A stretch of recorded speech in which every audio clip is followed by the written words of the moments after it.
Hi guys, and welcome back to my channel. It's so great to have you back with me today. We have acquired a new fireplace, so Matt is just going to undo the fireplace so that we can replace it. It's not too different to what we've already got there, but it's got a bit more detail in it. We did have a bit of a struggle getting it back together so that the fire would actually fit.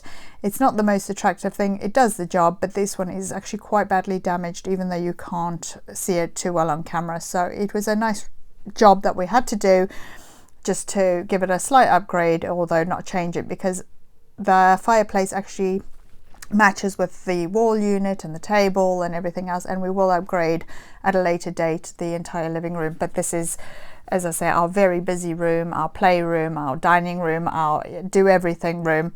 So we're not really into spending some money at the moment for it just to get damaged, but we can do small upgrades that don't really cost anything to make a small improvement. So yeah, we're really pleased with the result, and it just gives the lounge a bit more, I suppose, character. So yeah, we're really grateful for that. So we're just going to take that apart.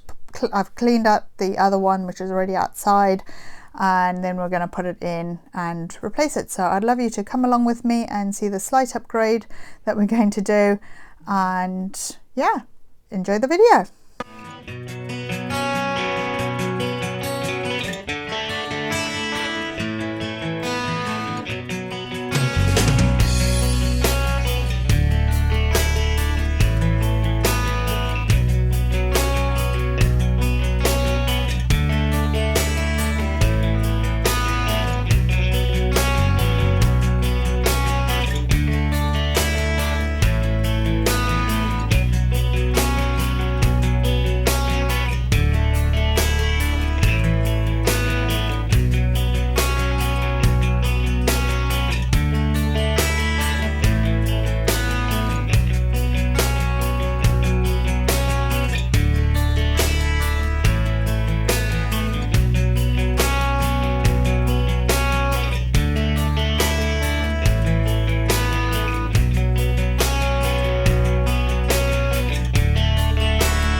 In this video we have two projects. As I said, the fireplace is the one. As you can see, this one's got a bit more detail than the other one.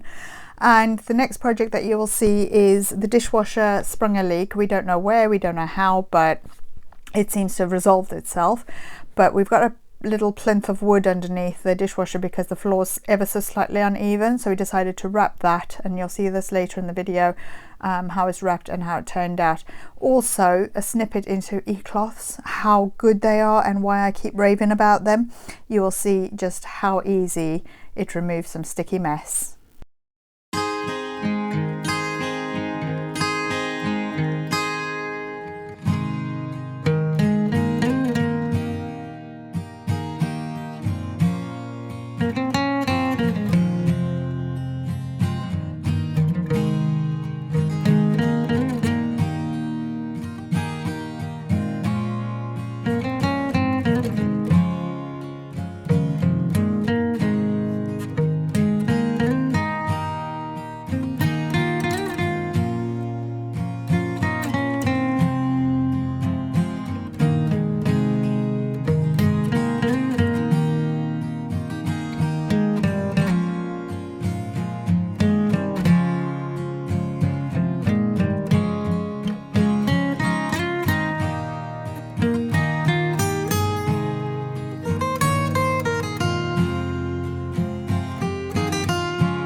now moving on to the kitchen, the dishwasher. As you can see, the floor is absolutely soaking. Taking an old towel, mopping it up, cleaning underneath, and yeah, let's try and figure out where the leak is. But we thought we'd dry that piece of wood up, but it didn't really work, so we just replaced the wood. As you can see, it is absolutely soaking. I'd love to know where the water came from, but on the flip side, it wasn't too much damage. So, well, there was very little damage at all. It was more wet, and then the floor did dry out really nicely, so it wasn't too difficult. And I was actually surprised how clean it was underneath there. We haven't moved the dishwasher for just over 12 months now, and it wasn't dirty at all. I've been meaning to move it anyway, but as you can see, there's not a lot of dirt on there. There was a little bit of dust, but it was more down the sides, so Matt's just taking the car vacuum to just clean it up, so we don't have to pull out the Dyson. Not that the Dyson's a problem, it's just that one was to hand because we have a toddler who plays with it. So yeah, as you can see, it's very streaky and dirty down the side, and now I'm going to use the A-cloth, but that's a one of those baby tape door locks, and you can see how easily that's just an E-cloth and water, and it just came off so easily. Now it does bunch up on the E-cloth, but you can just pull it off. It's so easy, and seriously, I swear by the E-cloths. I love the E-cloths, I worship the E-cloths, and I use them in my everyday cleaning. Now the piece of wood that Matt is trying to saw here is a little bit too wide, and there's a bit of a rough edge, so he's taking that off, and then we're going to use the black film there. This is the DC Fix film, and we're going to wrap it just so that it matches and blends in with the skirt, the plinth bit at the bottom of the cupboards. So Matt's just going to finish that off, then vacuum up all of it and just give the board a bit of a wipe down, and then we're going to wrap it, and I'll show you at the end the result of how it all turned out.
I wanted to jump on here and just say thank you to everybody who is supporting my channel so far. I really appreciate it, and I wouldn't be having any inspiration without your guys' support.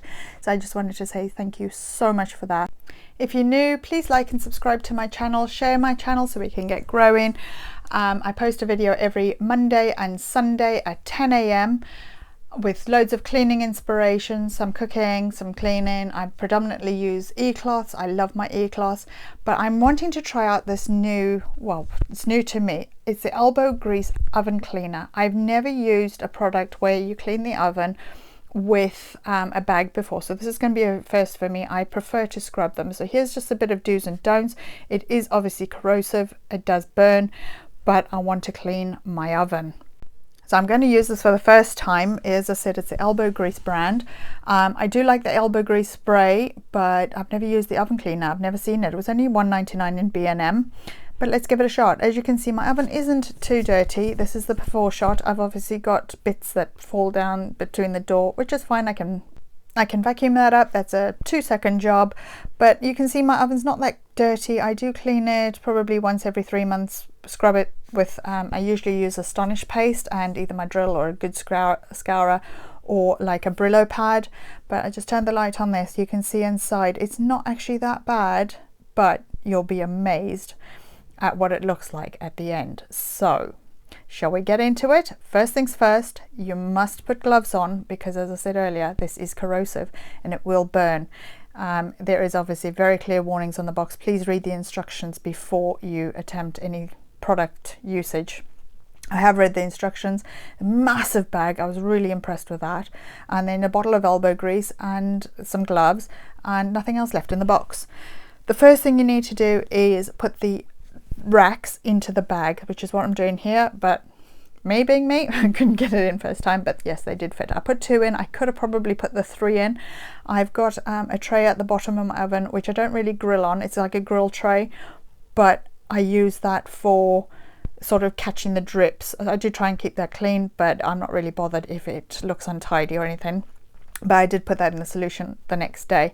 Now this is over 2 days, so you'll see I'm wearing the same top because I'll explain it later. Now apparently you put 1/3, I think it was a 1/3 of solution into there, and then use a bit more into the actual oven to scrub that out. You got to get all the air out the bag, which is what we're going to do here. Shake up the bag and leave it for up to 2 hours, or should I say for a minimum of 2 to 3 hours, but they say for best results leave it overnight. It was really easy. I am really pleased with the result of it, but time consuming, even though I wasn't really scrubbing it. I found it a bit too much because that meant our oven was out of action for practically 2 days.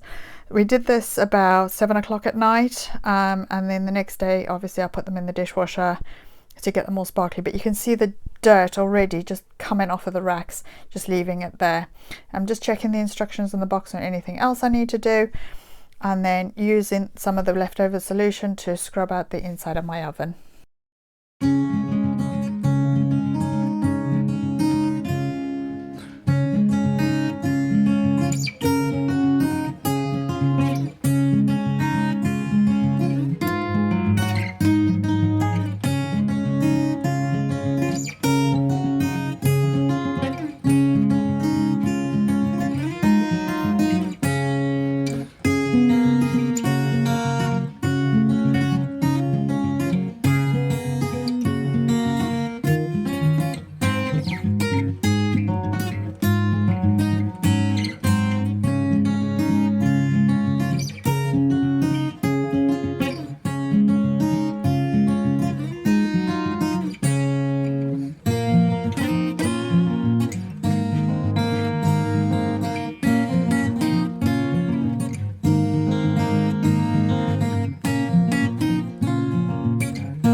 I'm just scrubbing the door here. The elbow grease did lift the dirt off very easily. As I said, my door wasn't actually that dirty, and the scourer is dirty because I've just scrubbed inside. But you can see here my oven has got a clip out to take the glass out. The door did flap open, but you can see the glass will just pop out there. Just be careful that the door doesn't slam shut. Some of them have screws, but you can remove the glass, and I'll show you a hack in order to get it all clean later. Okay. It is the next day. I am in the same top because I've just got off the treadmill. So I'm going to go have a shower anyway. So I thought I'd sort the kitchen out, get my oven into the dishwasher, tidy up my kitchen, go for a shower.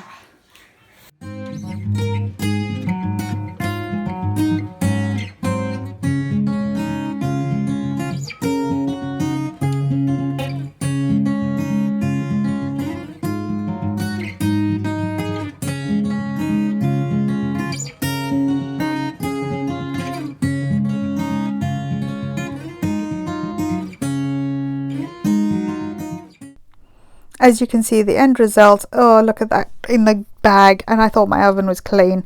So yeah, it has done a fantastic job. As you can see, the racks are absolutely immaculate. You can see the bottom drip tray thing that I was telling you about. I'm not really bothered about that. We don't cook on it, but I do try to keep it clean. And the glass, oh my gosh, it came up so sparkling. Now in order to clean in between the glass, use rinse aid. It's does a very good job. So I'd like to say thank you for watching. Take care, and I'll see you in the next video. Thank you. Bye.